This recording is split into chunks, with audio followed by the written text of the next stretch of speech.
Hiya, I'm Jasper, and welcome to your video review for Joker, starring Joaquin Phoenix with a little bit of Robert De Niro in it. So, as always, I'm going to give you the good, the bad, and the furry.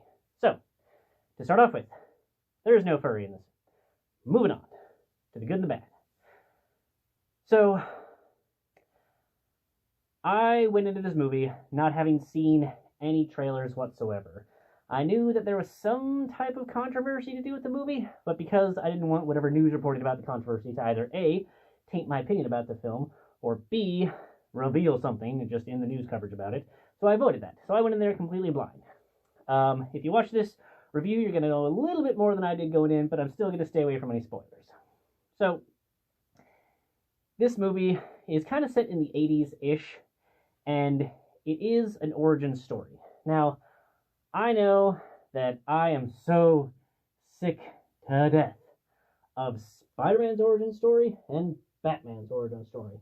Every single film or TV show or whatever that has Spider-Man or especially Batman in it, you've seen the origin story, you know it a million times. That being said, I haven't seen a million Joker origin stories. There was a little bit of one in Suicide Squad, but it wasn't really big. It was kind of flashback, short sequences. So this is a whole movie about the origin of Joker, or a origin of Joker. And I really enjoyed it. Joaquin Phoenix just absolutely killed it in this movie. He did such a good job.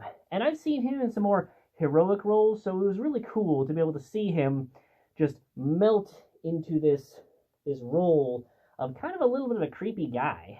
And it's just really fun for me to see movies where actors are just on every second that they are on film, and he is on point. It is just absolutely fantastic. I will say with the writing of this movie, so in some movies, people kind of agree throughout how the movie is, and you know, they just maybe have a different opinion of like, okay, it should definitely end this way. Or, oh, no, it should definitely end this way. And there's no overlap between these two different endings. It's one or the other. And it's going to really piss people off if it's not the one they want. So what do the filmmakers do sometimes? Oh, they just cut to black before that. So you can decide, oh, since I wanted it to end this way, that's how it ended in my head. And the other person can be like, well, I wanted it to end this way. So in my head, it did end this way. And everybody's happy. So I feel like with this movie, kind of the whole movie is like that. Where if you really have a strong opinion one way or the other, I think that you can interpret this movie to support your viewpoint on that. This also feels like a movie that maybe I should watch again in 6 months to kind of see how I feel or see if I notice anything new, just to see it again. And with how good Joaquin Phoenix is in this, I will most likely see this movie again in 6 months. So maybe I'll do another review then, after I've seen it a second time.